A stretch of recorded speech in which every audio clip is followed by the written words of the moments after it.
a little while. Remember? Y'all remember?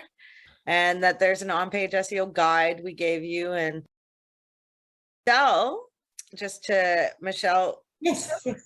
took what we recommended for an on-page way to do an on-page, and she actually got her developer to do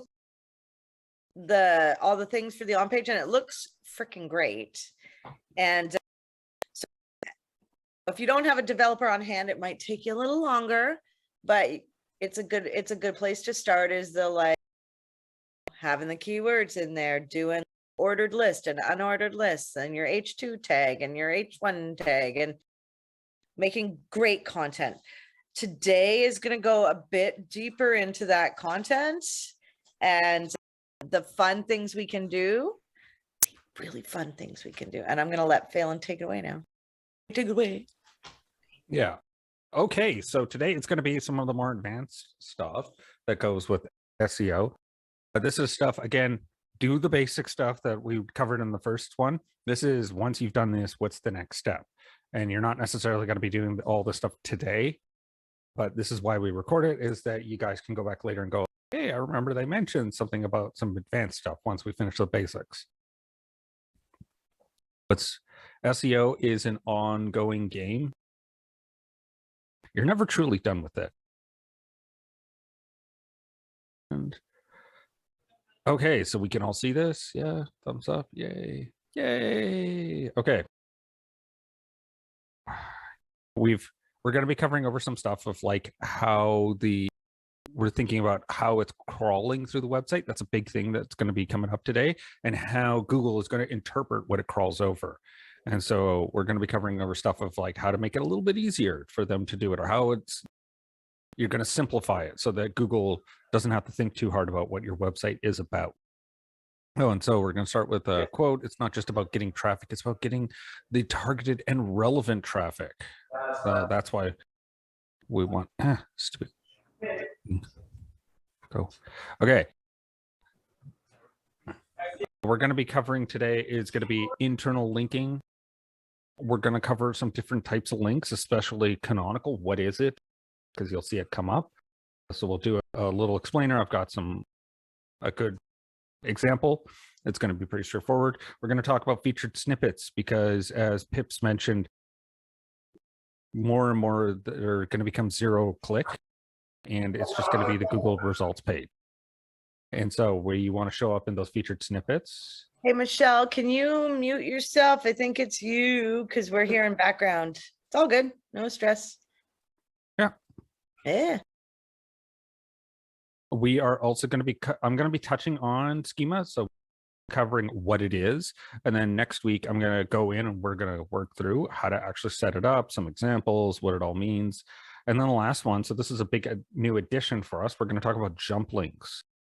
So as you write big long form content, or if you have a big long page, this is about having a table of contents. And we're going to go over, I'll also show you an example, because we just built one on our page, our website, and then we'll go through and show you what that looks like as well. Okay, so the first one, it's going to be super important, is internal linking. Google, they not only for other people linking to you, but also how you link to other pages within your own website is going to be super important. Because if you link to a page, that is showing that this page is important to this topic. And so there's strategies for what to do.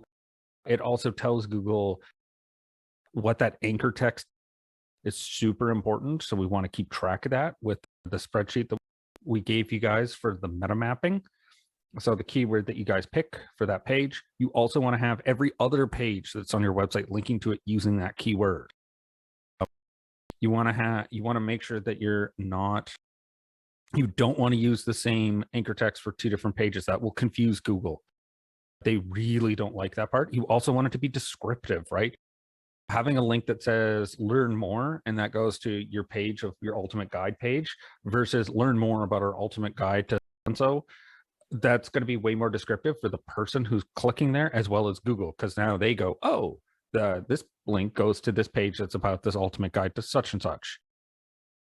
And so that's definitely really important for Google to make sense of like how they think of it as like a web of your website and how each page links together and like a mind map. And so the easier you make it for Google, the better your rankings are going to be. Now, this stuff happens over time. You build a Yeah. website, you build links, you have different hyperlink text. Slowly over time, this is where you can improve, because they've proven that internal linking structures, a great internal linking structure, can actually get you higher in the ranking. Because it's easier to index your pages for the right keywords. It's in it. You never want to link out. So say I have a web page about SEO, go figure, and my keyword is SEO guide. I don't want to link the keyword SEO guide to another page if my keyword for the page is SEO guide. I don't want to send people away to go to another page that I'm linking saying SEO guide or something externally. I definitely want, when my keyword's on my page, I'm using that keyword, but I'm never hyperlinking that text on that page, what the keyword is on that page. When I write another page, I can link to the other page that with that keyword. So if that makes sense, we'll get more into it as we go, but take it away, Felix. Yeah. So this is an example you can see here that say you have one blog post that is, I don't know, you're talking all about your ultimate guide to chocolate chip cookies, for example. So if you have two different recipes that you're linking to, they're on two different pages. You don't want to use the same anchor text to link to both of those pages. You want it to be descriptive. So Google and the user knows that this link goes to the grain-free one, this one goes to the low carb recipe. And so that way it's distinctive and it's unique to both of them. And so there's no confusion. There's no way that anyone could see both of those links. They know exactly what they're expecting on the other page as well. About user friendliness, right? Yeah, we're trying to make it as straightforward for people as possible. And in doing that, you're actually making it easier for Google because, as I've said a bunch already, that Google, as much as they like to make you think that they're all magical and super powerful, they're actually, the crawler is still fairly straightforward and it's a very blunt instrument in a lot of ways. And so if there's a rich anchor text linking to different pages, that will actually improve it. And in fact, there's a story about one SEO who won a contest by basically he ranked a website for, I think it was Santa Monica orthodontist, and the text on the page was actually Laurel Ipsum. The only thing that he did, the page titles, meta descriptions, H1, and then the internal linking between each pages actually had the actual keyword anchor text, and he got it to rank in, I think it's some really short amount of time, but Google has a policy where they're not actually supposed to rank a page that has Laurel Ipsum. And so this is a bit of egg on Google's face because that's specifically in the terms of service that they're not supposed to do that. Sorry, I'm just trying to move this. But yeah, so that is a real thing that does happen, is that they can rank it just based on doing the basic SEO as well as internally linking and making it consistent. Spreadsheets. Yeah, so that the meta mapping one is going to be super important. So that way it doesn't need to be complicated. You just need to keep track of keywords and which keyword is, so that way your team or anyone who's writing content knows, hey, anytime we link to this page, we're going to use this keyword. Yeah, I've actually gone so far as now, if I know the keywords for certain pages and I'm doing Google business products and I'm creating a Google business product and I'm linking to a service page, I use the keyword that's on the page of the site and I use that keyword in the Google business profile product. So like, you're just being consistencies. So once you do that meta mapping and you find that keyword, all of a sudden everything starts to go together. Yeah, and the other, so in a practical sense of how are you going to start with this, is that you're going to use the Search Console tab, and then you go to the links, which is at the very bottom on the left-hand menu. And in that, you're going to find the pages that most other websites link to, because what you're trying to do is spread out the backlink juice that you're getting from there. And you're trying to say, oh, and spread the authority of that one page around, because usually most people link to their homepage. So you might want to link to other pages from your homepage. And so this is a good way to identify which pages that you want that aren't ranking really well, that you want to rank well, and how to use the backlink power that you're getting to this one page to then internally link to another page as well. Phelan, will you show us that in Google Search Console? Yes, if I can spell correctly. So I'll use, apparently I cannot spell today. Okay. Okay. It's like me then. Yay. Yeah. So you're here in Search Console, and then on the left-hand side, you're going to see this little tab here, links. And then you can go this top one, external links. So this is other websites. Which page are they linking to the most? And in this case, it's almost always your homepage. And then what you can do is you can see that it's the homepage. So then from there, what you can go is, I want to actually link a ton to our GA4 setup page. So that would be something like, you then have like maybe a button that says, hey, read our latest blog post, how to set up Google Analytics 4. So then it would link to that page. And so you'd be spreading all this 670 backlinks to different pages on your website. I hope that makes sense for you guys. And again, this is the more advanced stuff. This is once you've done all the basics, just to keep that in mind for you guys. And you can also use tools like Moz and Ahrefs, but generally I find Search Console, again, we always go with Search Console first because it is Google, and they use their own tools to probably do your SEO rankings. And so the Search Console is going to identify top pages that you want to have that are already linked to. Oh, one other thing that you might also want to keep an eye on. So you can see top linking text. So again, keyword rich. This is nice and keyword rich. This is ones that we've done for ourselves with clients' websites, but you can also see top internal links.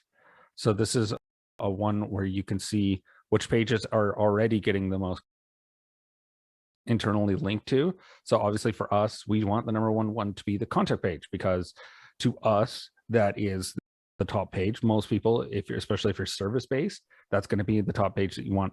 Pretty much all roads are going to lead to the contact page, because that is the most important page out there for you. Remember how we talk about there's an action for every page? What do you want people to do, right? On your website, what is the thing that they're going to do? So we want people to fill out a form or call us or email us. And so we always try to link to our contact us page, because it's like, hey, want to talk to us? Here. And we even now put the contact us form at the bottom of all our pages. And we've done it for some clients for ease of use for the user, right?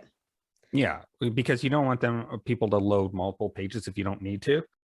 In this case, we're going to do both, because there's no point in not having all roads lead to the contact form, because that's ultimately the final action we want, or the final place we want everyone to wind up. Yeah. Okay, so now different types of links. So there's actually different types of links out there, and some of them there's ones like do follow, or just not, or if it's blank, that also counts as a do follow in case, but sometimes there's going to be a no follow. So that means that, yes, I am linking to this person, but no, I am not giving them any SEO juice from this. It does happen, especially for social media, or if you say you post a video on YouTube and you link to your website, that link is going to be a no follow, because if that were the case, then every person would just open a YouTube account and then just spam 300,000 videos, and they'd all link to their website. And then that would Google would not appreciate that. So it's a way to get people from spamming. Another version of it is the UGC, so user generated content. So that's going to be like forums or a comment section. If you're not very careful and you don't tag everything, People have written scripts where they have taken over a forum and basically spammed every comment with a link to their website, and the person did not automatically add that anytime someone posts a link that it will just tag it with a UGC or no follow, and so they were having to fight that. It's basically the thing to also keep in mind is if these exist, these like special tags, that's because someone's been bad and so they've needed to come back in later and go, yeah, so see that when they did that was actually, we didn't like that. So this is a way for them to get around that. The other one that's come out very recently is the sponsored. So this is for affiliate links. So if you're linking to someone with an affiliate link, you are technically supposed to say that it is sponsored. I can't make you do that, but if you want to follow their guidelines, that is definitely what they would recommend you do. So when you are writing content and you link to another site, what you're doing automatically is a do follow link. Now, when you go into the HTML, you can see, you could actually, there's a little spot to put no follow or sponsored or UGC. It's the sponsored and UGC aren't necessarily some things you're going to worry about. Sometimes you will want to do a no follow link. We use links to support what we're talking about. So it's nice to give somebody a follow link. It is, right? And then we don't have to worry that much. No follow links are when maybe, I don't know, we're trying not to give link juice to the other site. So Google still uses it slightly. It's an argument. Are they using it as an indicator, even if there's a no follow link? Because links are one of the essential things to SEO. And so a lot of SEO companies will do link building strategies. According to Google's documentation, it is illegal to pay for a link. So take that with a grain of salt. If somebody reaches, it's not. So there's a slight variation in the wording there, just because, and it's specific to the reason why, and it's, you cannot do anything in favor of getting it. So that also includes technically it involves guest blog posts. Because if you ever do anything about that, technically would break the internet if they did actually enforce that, because that's pretty much how everyone gets backlinks, is that you go right for someone else's website, you link back to your own. Or you write amazing content, but you're writing it for our clients aren't necessarily going to link to us. If I work with a countertop company, why are they going to link to an SEO company in a blog post? Like, besides saying we do their SEO. But other industry professionals will link to us if we have really good content, if we can support what they're talking about. So for each of you, when you're writing really great content, think about who the potential people that would be linking to you. Like Michelle, it would be people saying, hey, I went to school here and this is what they taught me. Or like the career change. So with you guys, if you were working with like Indeed or something like that, and you're trying to like that, because that would be a cross promotion that would make sense for both sides, where you're writing content for their website and then you're saying, hey, if you're in the healthcare industry and you're looking to make a change, you should look at becoming an RMT or something of that nature. And then that would link back to you guys.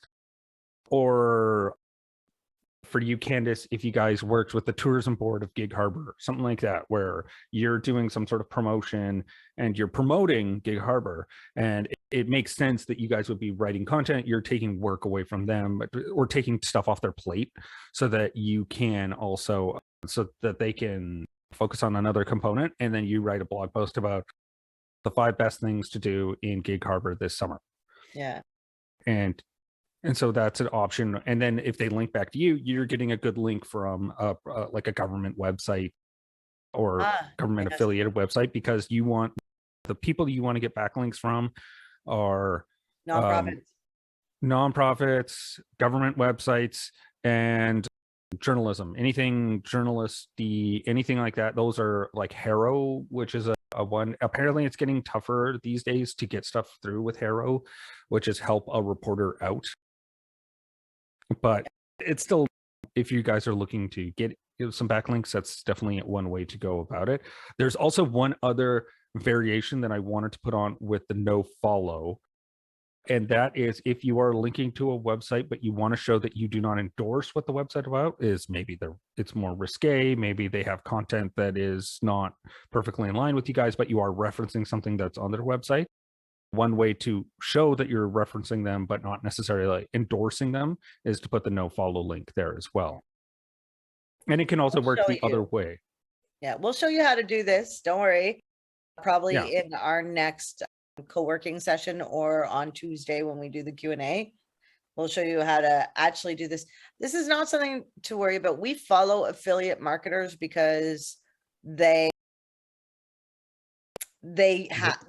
get content ranking. However, Well, they're much more tactical about it as well. Yeah. Like they're putting, like when they say, hey, I did these 7 things to improve my rankings, that's because they monetarily get a reward for getting better rankings on SEO. So their motivations for doing really well with SEO are not just, oh, it's my client's website. It's I'm going to make more money if I get better rankings. As well. So we follow them, but we also live by the strategy of making really great content over doing like a backlink outreach strategy. That's not what we focus on here. Yeah. And it's about your locus of control. Backlinks, you're dependent on someone else to give you a backlink. So it's not that's not a position where we like to be in. We like to just improve the website and make sure that's internally linking and all that good stuff, because we can control that. Getting a backlink from someone else is difficult. It's a lot of work and it's not guaranteed. And yeah, so there's definitely some issues with that as well. Oh, actually, now that I just thought of it, there is one other variation on no follow that is the other way around. So if someone links to you that is risque, or maybe someone you don't want, you have an option in Google Search Console to disavow, right? Yeah, manual actions. Oh, where do they put this? Legacy tools. Web tools. Yeah. They've hidden it. There used to be, they've been changing it, but it used to be there was a tab called disavow. And so that's a way that you could say, they may have linked to me, but I don't endorse what they're doing. And so that's a way that in case you get some toxic backlinks, that you can fix that. I think you do it in Google Analytics. We haven't really done much of it. It's very rare that you'll need to do it. Mind you, we've had a couple spam bot attacks in our Google Analytics. And so we could do a disavow in there. So yeah. But this is really deep and not something y'all are going to get into. Yeah, it just triggered a memory in my head. So it's just what we're doing is more defining things for you guys. So if you do run across something where it's like, hey, you want to get a do follow backlink, like then you can go, oh, I remember what those are. Those are good backlinks that, or I know follow. And so this is just so that you guys know later on that it can trigger something in your memory that you go, oh yeah, I remember learning about this. It's not that you're going to live by this and die by this. One other type of link that you will see in a word that can be very confusing. It took me a long time to get my head around this, is a canonical link. You are muted. Oh, me? Yeah, you put up your hand. I did. I was saying I had trouble with this too. Oh, yeah. So yeah, it's definitely, this one is very important, especially if you do anything with e-commerce, or if you have anything where the page will change based on options that the person selected. So if there's a little drop down and then that changes parts of the page, which is e-commerce, right? And then this is where a canonical is really important. So an example is that you're going to you have the one on the left is the one we want to do, where basically you have the t-shirts as the page, and then the t-shirts has variations, so based on color or size. And so what it'll do is it'll actually put a little question mark, and it'll probably say like size equals large and color equals green, something like that. And what you're doing with the canonical is you're saying, okay, anytime there's all those question marks, anything like that, forget all that. All I want you to do is always remember that the actual page is always going to be website.com/cotton-t-shirts. That's the canonical one. And you definitely don't want to do what they've done on the right-hand side where everything has got its own URL. You want to be using that question mark. Generally, you won't have to worry about this. Most websites are really good at this, but this again is more of a definition for you guys so that you go, oh, I know what a canonical URL means now, because you will run into it, or people will say your canonical URL is broken or it's not set up correctly. And so you'll know, oh, that's about these like variations. And again, it's much more, the e-commerce is the example that I've always used. Now that you know this, you're an expert. Yes. Yeah. And so it's a little tag here that's just going to say rel equals canonical, and it will be attached to this URL versus like it says here, product blue, product red. It's just going to be the tennis shoe itself is going to be the canonical, none of the variations. Yeah. So the only one you're ranking is the canonical version. That's the only one that Google is going to be figuring out. And so then going on from there, it's going to be some featured snippets. Now, we all know that Google is trying to eat everyone's lunch, scrape paid content and put it up on their search engine results page. And so what we're going to do, because it's definitely helpful for a lot of people to just, even if you answer the question, maybe they want to know more, they'll click through. And so this is a way that you can show that you actually are going to answer their question. And so how are we going to be doing this stuff? And also that the featured snippets are super important for voice search as that gets more and more, because they're going to take pretty much what they have for the featured snippets. And then also the passages algorithm update that you may recognize as, I don't even know if we could do an example on the fly. Do you have a good one? For the passages. We could just search something. Let's search something specific right now. Let's try it. So you guys remember about a year ago, you started searching for things and then you got content. And when you clicked onto you clicked the link, you went onto a page and it would highlight the content you were looking for in yellow. So that was an algorithm update called passages. So instead of just indexing pages, Google indexed just little snippets of content, and it made it a better user experience because you could get the direct results. We see this in YouTube videos now, right? When you're looking for something, you click and it's got like the little segments of, you're going into the middle of the video right away and it's showing you like a little excerpt. That's what the passages is. I don't know if that was so this would be an example of the featured snippet. We can even see it's got a little bit of text saying about featured snippets. But you can see here that it's got a bit of the title, like the title that's an answer, because I just randomly asked what is the largest dog breed. And then I'm going to, fingers crossed. Yes.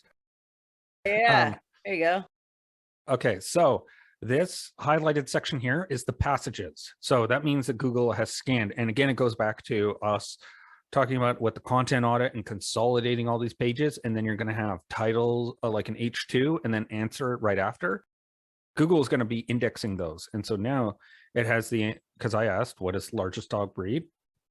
And so they've highlighted this section. You can also see in the URL, it's got a partial. So the hashtag colon tilde, that's the this little feller here, the guy that's just above tab, and then colon, and then it's got text, and then it's got the text of what was actually in the featured snippet. And so it goes to here. And then if you right click, you can actually just copy the highlighted text or even remove the highlight as well. Gazoon type. And yeah, that's an example of what it looks like when we do the featured snippets. They're generally going to be question based. That's why you do the H2s. Yeah. as your question in your content. And then the other thing that goes with it is, like Pip said at the very start, unordered lists, ordered lists.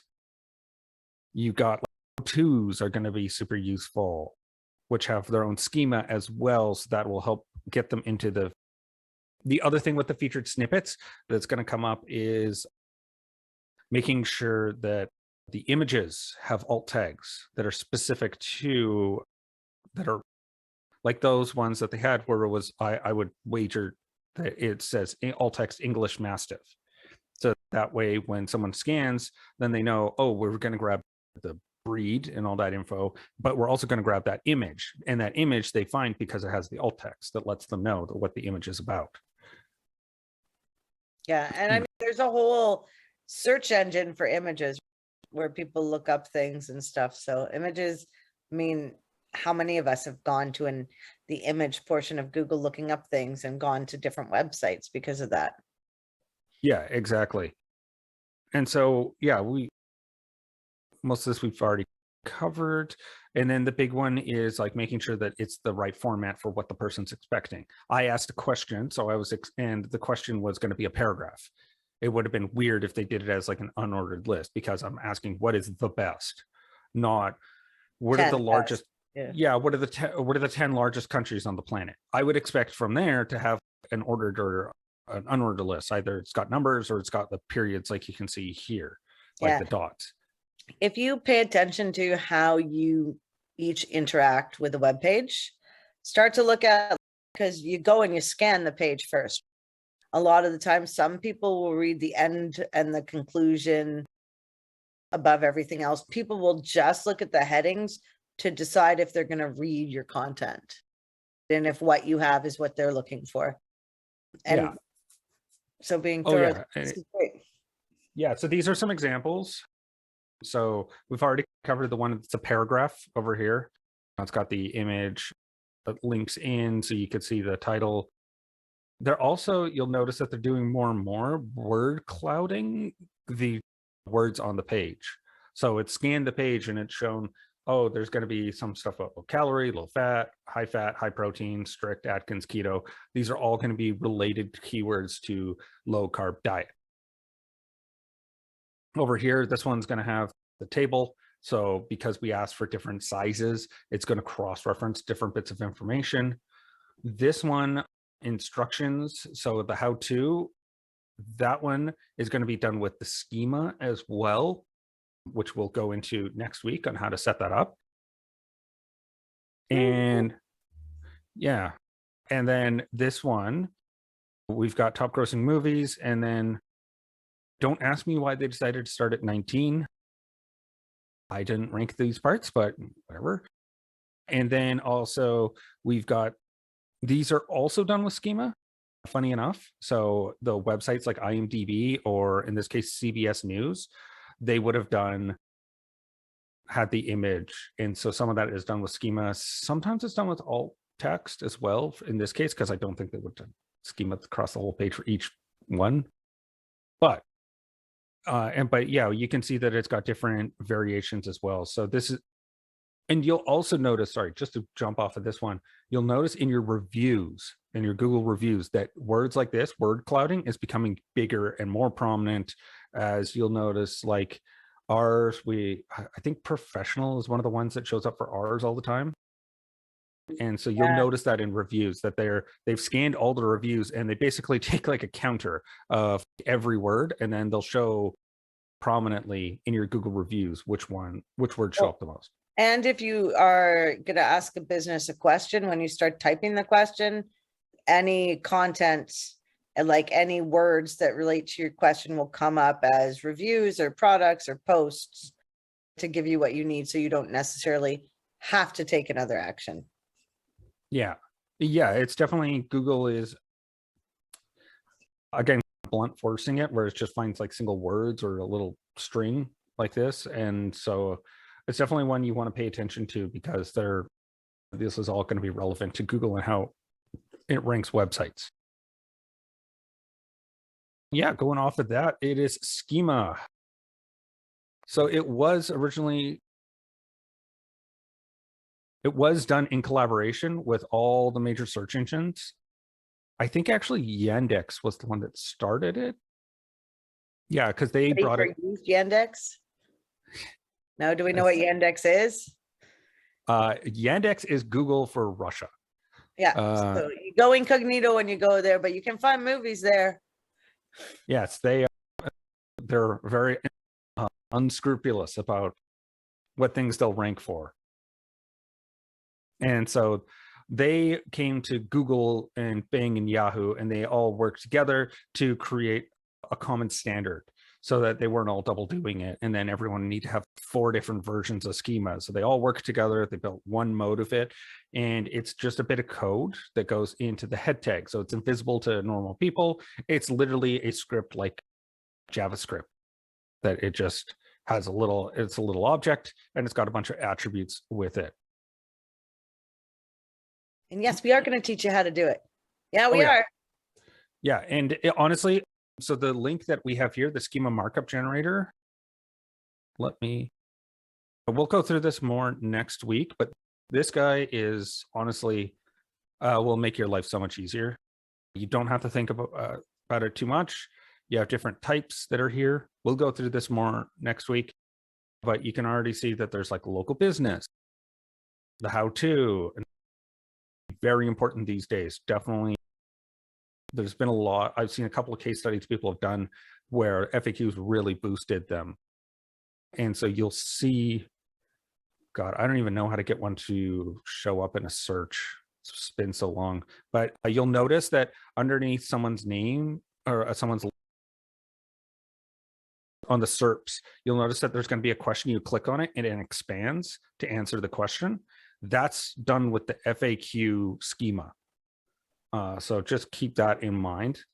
So the reason we're doing this stuff is to take up, so in the search engine results pages, things that stand out are like the stars. If you can get your stars in your organic rankings or your reviews, or like those little, so those, yeah, those are great. Those are FAQs. And above that one, the other result just above that, you can see the links. Like, so they have this, so look at search engine optimization, Wikipedia. Second one, no, down. This one. Yeah, this one. See all the, what is that? History, methods, all those are breadcrumbs, right? They're, or site link extensions. You can get site link extensions in Google Ads, but in organic listings, you can't get these or the FAQ drop down like that in the next SERP result unless you're doing schema. So this one is done specifically with schema. This site link one, if you notice, it's hard to read, but this is actually done by the last thing we're going to cover, which is jump links. Woo! Yeah, so that's a way that you can have specific sections on a page be ranked, is by doing the jump links, because you can see them in the footer there. I'm pretty sure this is the same. Oh, actually, this is linking to different aspects. So that's cool.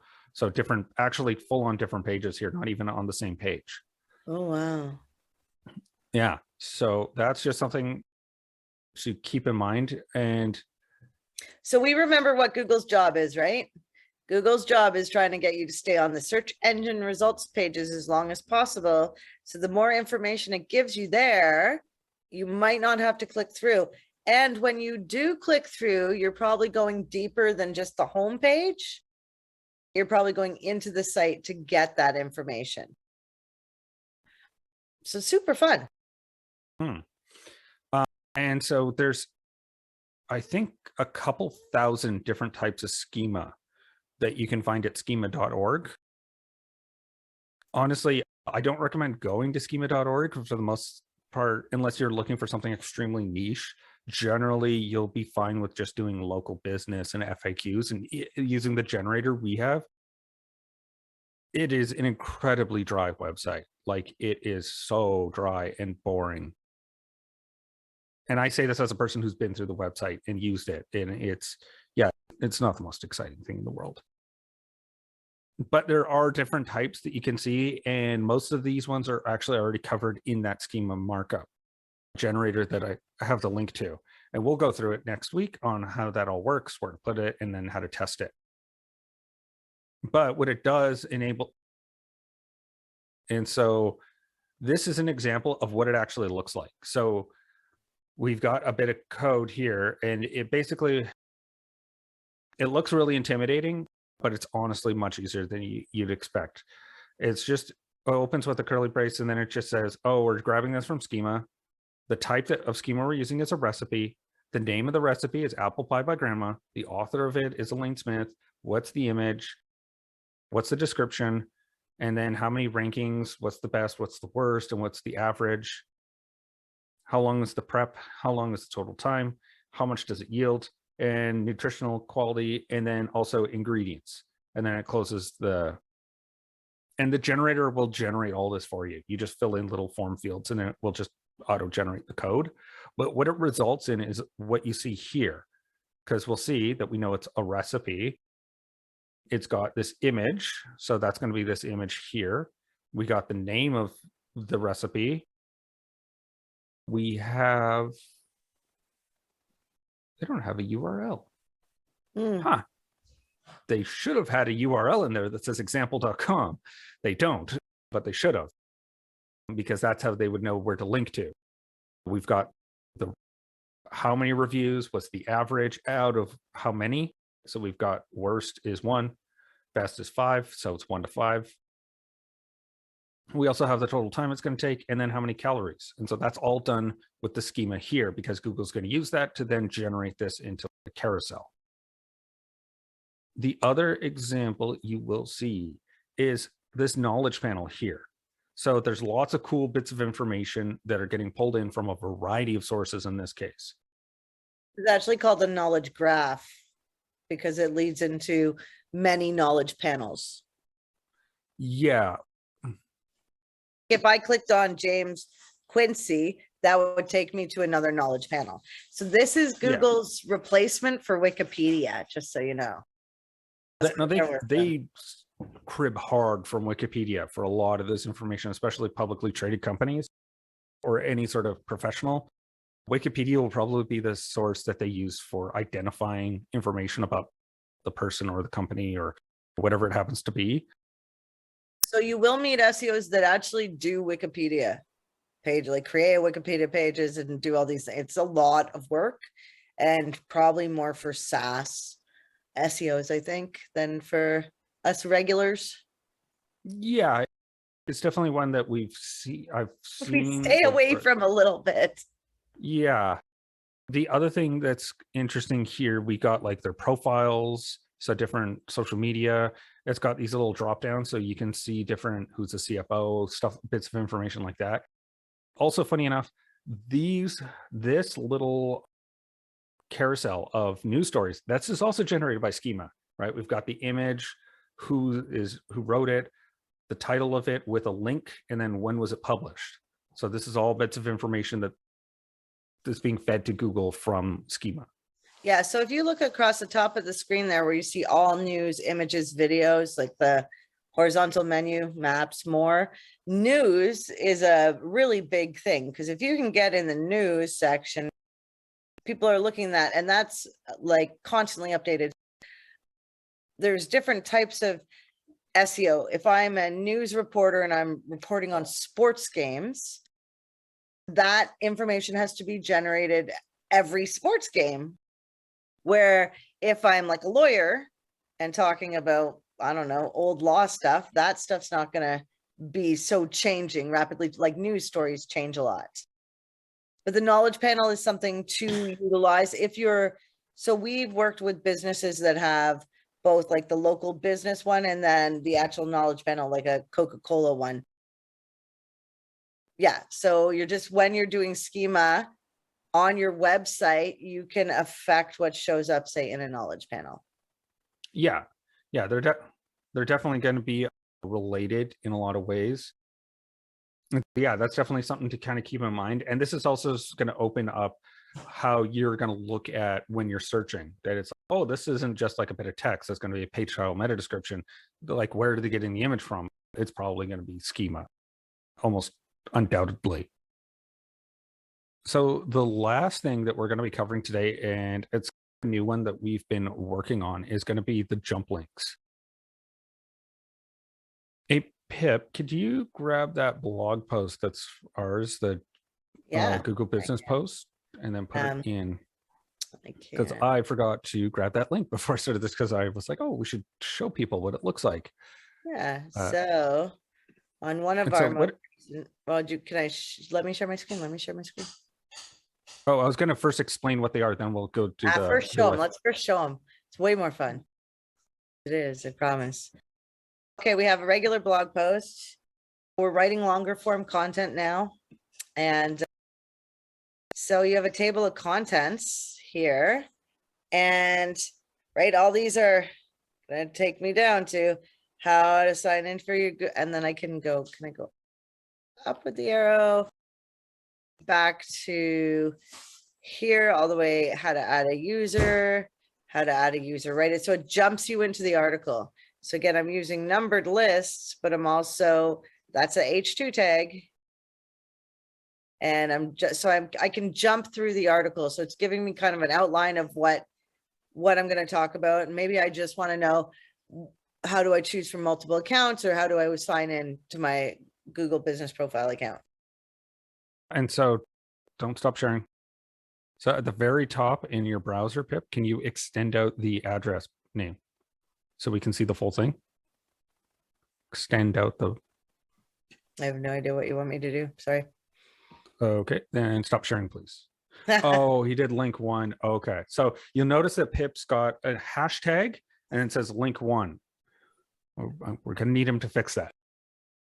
It should say hashtag sign into my Google business account. And it should have hyphens between each one. And so that way it's nice and descriptive. Again, we love things to be descriptive. And what you do is you would have this so that when it jumps to that page, and again, going back to when we looked at the what is SEO, and it was jumping to different parts on the same page, it was using this partial, that's what it's called. It's like a partial or an anchor link. And what it does is Google's going to use that to go, oh, this will jump down to where they talked about the history of SEO. This will jump down to what is the methods of SEO, whereas this one isn't as descriptive. So we're definitely going to want to change that and make it more descriptive. Yeah, and it's the hashtag, is it not, that jumps it down? It's the hashtag and then the words after it. And then what you have to do So great thing that we're going to do is... Can you post the link in the chat, please? If you're all going to write, say, a blog post, or you have an extended piece of content and you want to do jump links, you can bring the content to class and we could actually get you to do it in class. Yes. Super fun. So one example on how to do this. So the cadence theme that we use for WordPress is actually really good because they actually make it super easy to set up. So when you're writing the post, because you need to not only have the link, but you need to tell it that if I were to click on this link, I will go to this spot. How you do that is you select a block, and then in advanced here, HTML anchor, and then you just add in the name. And so then you want to make sure that the link up here has the hashtag, and then whatever you put in this HTML anchor text. Oh, whoops. But we will go through this more. Oh yeah, this is the tab says advanced. This class is called Advanced On-Page SEO. So jump straight to this, but if you guys are writing longer form content, this is really going to be super beneficial for Google as they try to figure out what the website or the page is about, because really what this is almost like a sitemap of the page. So they're going to know that this is the big H1, and then from there, here's all the subheadings about this page. And so they know, oh, this is, so someone asks, how do I add a user to my Google business profile by choosing managers? Okay, so now when someone asks that in Google, they know that, hey, someone has written about this specifically. I bet that answer is going to be the one we should show. And then the other quick thing I wanted to show you was what a no follow looks like. And a follow. So regularly, now we all do follow links. It's going to look like this. And then if you wanted to do a no follow, what you would do is extend out the little arrow and then you put rel equals no follow. And you're going to do that when you don't want to give link juice to the other site that you're going to, sending people to. It's not something we worry that much about, but it is something that people do. Yeah. Right? It's just, again, this is more for your definitions. But yeah, is everyone nice and overwhelmed? Yeah, because as an SEO, you're going to be asked things like, oh, do you know about canonical tags? Or, yeah, what do you think about no follow links and follow links? These are terms that make you an expert. That like those two specifically. Oh, and schema, right? Yes. Yeah. Who's having fun? Who thought this was the most fun class? No. So hardest class. Yeah, it's hard. Yeah. But this is just an introduction. So know that for the next year, you just having the knowledge is what gets you more informed, getting the terms, seeing examples, starting to follow people in the SEO community, right? Like Search Engine Journal. And we'll give you a list of all the sites you can go to who we follow. But we do have two more classes. Next class is going to be a challenge, but we are going to practice it with you. We want you to do schema. We want you to walk away having a page on your site with schema. So we're going to do it with you and we're going to do it until we get it. And then, and also just so you guys know, it's going to sound and look initially to be very intimidating, but once you get started, honestly, Yeah. it's My going to be husband's dead gonna be simple. here in 5 minutes. I'm leaving now. Oh, you're gonna be up already? Yeah. I'm taking my. I want to know more about that. I wanted to know what the way was. Oh, God damn. I was like, where are we going? So the next class is going to be schema. And then the class after that is going to be image optimization. You do not have to worry about image optimization if you are on Wix, if you are on Shopify, if you are on Squarespace, if you are on WordPress. You do have to worry about it. However, even if you don't have to worry about it, it is important to know because images are a big part of a website, right? So the more, and then you don't have to be like, I only work with Squarespace or I only work with Wix. Then you can be like, I know how to work on all of them. So that's going to be fun. And then guess what? We're moving into Google Ads. So if you do want to do things like write blog posts, bring them, try to optimize them, do a before and after. If y'all give us feedback on what you want to practice on and what you want to look at, you got to let us know because we're going to continue down this journey. And when we move into Google Ads, some of the things you already know are going to be very beneficial. But it is another ball game. We're going to be playing in platform a lot. We're going to be creating ads. We're going to be creating campaigns, and then we're going to be optimizing them. So 2 more classes. Yeah. Now, I thought we would let y'all out early today if you don't have questions, because we know how overwhelming this is. So That's actually great because I need to go. I'm so sorry. Thank you so much. Thank you. Bye. Bye. Bye. Did anybody have any questions before we go? Sorry, Question. yes, me. Yeah, go. I'm so sorry.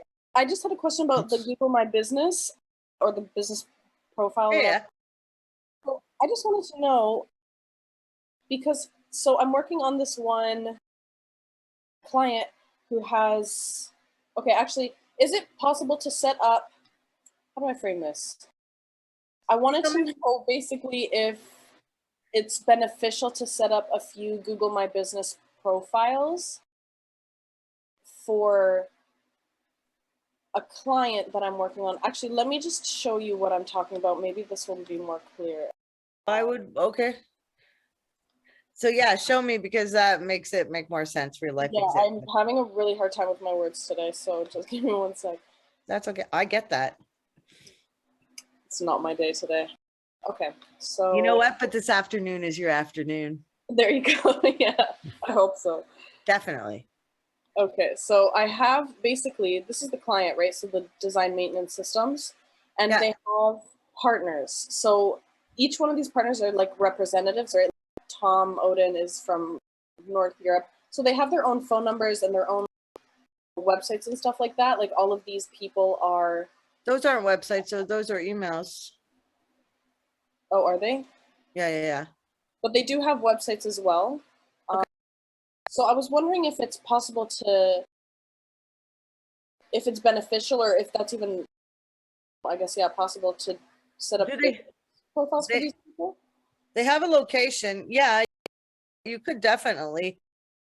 Okay, so I guess my number one question is, are you doing the marketing for these people? Do these people work at this company?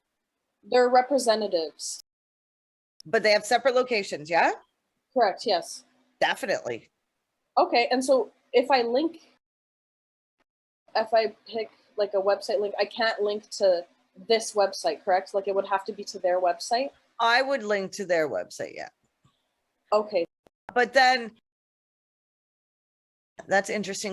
Okay, if we look at this as an example as a real estate brokerage, and I have a brokerage, I am going to have a Google business profile for my brokerage. And then inside Google's documentation for independents, like for real estate agents, they each get their own Google business profile, and then they put the brokerage name in it, right? They put their name and then the brokerage name. So they each get one of those, and but then the brokerage has one. And so that's what I would do now. Each independent realtor can link back to the brokerage. They could link to their own site.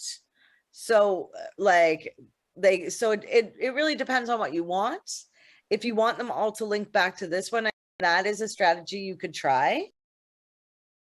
Creating the 4 business Google business profiles or whatever, like bang, I would maybe send directions for these people to create them, or you could create them, but I wouldn't create them. I would create them one day at a time, just because I'm neurotic, not because I know for a fact that'll have a negative effect. But yeah, the phone numbers are different. The addresses are different. You can link, you can link to the sites, their site, or you can link to this site. Okay, And so maybe this page, maybe link to the partners page. You actually have the option to link your main link in Google business profile. You can link to any page you want on your site. and it doesn't matter like how many times that main link is in the business profile. Like I can use, like for this one, I can use this site. For the Tom guy, I can use this site. Like for It matches. So yeah, I don't see there's an issue, and Google will let you know if there's an issue, but yeah, okay. I would try it. I think that's a great thing to do. Okay, perfect. Thank you so much. Yeah, especially with distinct addresses. That's the big one, because a lot of people, it's when you don't have distinct addresses, that's where bad things happen. Okay, thank you so much. Yeah, no problem. Any other questions? I have a quick one about alt tags for images. How specific do they need to be? So for instance, like the dog example, if you have a page on English Mastiffs and you have 5 different pictures, could they just all be English Mastiff, or would you want them to be more specific? Technically, some people would consider you just putting the keyword in there, keyword stuffing. So what you really want to think about is, so say my pictures on my website don't show, say I can't see the pictures. What shows up in its place is the text. So you want to tell people, you do want your keyword in there. You also want to tell people what the picture is about. You know, 2 kids playing ball. Like, or going off of your English Mastiff one, maybe you would have English Mastiff posing, English Mastiff Mhm. by running. tree, English Yeah. Mastiff. Yeah. Yeah. So it's like a English slight, Yeah, not okay. like you don't need to do like super descriptive, but it descriptive enough that if someone were to, you were describing this photo to someone, you could say, oh, it's a picture of an English Mastiff sitting. As an Mhm. SEO, your job is to think about accessibility. And accessibility, part of that means that there are lots of people who use the internet who cannot see properly. And so they can read the text. So they will be reading the text of the image. Google wants to help people. The person with the hardest, biggest, worst, whatever you want to call it, issues with how to see, read, do all those things online. Google wants them to have a good user experience, right? So that they focus on that person that has the biggest struggle.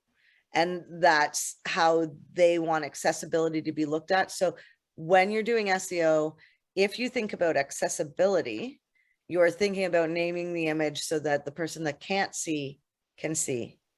You know what I mean? So that's how I look at it. Now I've also put the business name at the end. And I think, I don't know what's the character limit for alt tags? Do we know? Let me double check. I believe last I remember, it's something like 120 characters, something like that. 125. Yeah. Yeah, it's pretty good So for short, concise, try to get the keyword in there and try to describe the picture. Great question. We're going more Okay. into that next time. Yeah. Keyword stuffing. If you say ladies having coffee at business name. Oh, yeah, I like that. I would try and avoid hyphenating it if at all possible. Right. Because you're using separators in alt text and it could throw off how they scan those. So I would just have them as regular spaces. And then when you separate the business name from the keyword, then I would use a hyphen. And it has to do, it has to do with like how Google views it in like page titles and stuff like that. They consider them like separators or any sort of like a special character in between them.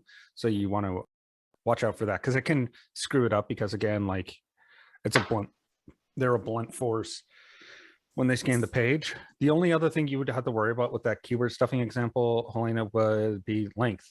You only got 125 characters, so you got to watch out for that. So here's these are the so the alt tags. Describe the image, be specific. Keep it under 125 characters.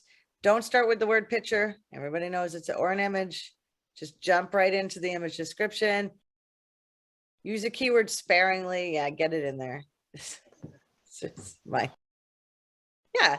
But we will go into image optimization. That'll be part of it. So you're well ahead of me now. So can you, when you download a picture and rename it before you upload it again, can you use the same Yeah, I would. description for the alt tag? Yeah. But the name of the image is not necessarily going to be the alt tag because the alt tag's a special. Oh no, but what I'm saying is it as data represented. Yeah. That's just going to be name of the image. And then there's also going to be an alt text. It's another separate field that you need to fill in. Yeah, which you could just use Right. the image. Yeah, right? you can repeat it, but I'm just saying that Okay. naming the image is not the same as giving filling out the alt text because that's just an extra bit of, you know, how we were looking at the no follow link. It's the same as that. It's got a little thing that says alt equals and then whatever you've put in there, and that's how it's represented in an image. Okay. Yeah. So they're two different processes. I was just wondering if you could do the same text for them. Yeah, 100%. Yeah, I was just I do. clarifying it. Yeah. Oh yeah, we do it all the time. Okay. Usually the name of the image and the alt text are are always going to be the same for us. Yeah, a lot of people, they have the images already uploaded. I think it's better to download the image, rename it, resize it, upload it. Okay. But as I said, Wix, Squarespace, Shopify, you don't have to worry about the image size. As long as you can upload it. We've definitely tried to upload images that were too large for Shopify and they got very mad with us, but generally you're pretty safe. We know this was a hard class. We know. but that's because it's advanced. It's the Right. advanced one. Now, if we all look back into what we've learned so far, we've learned a hell of a lot. Yeah. Okay. With that, we're gonna go. But I want you to all have fun this weekend and bring yourselves hopefully to the Q&A, and we'll do some practice stuff. Okay. Thank you. See y'all soon. Bye.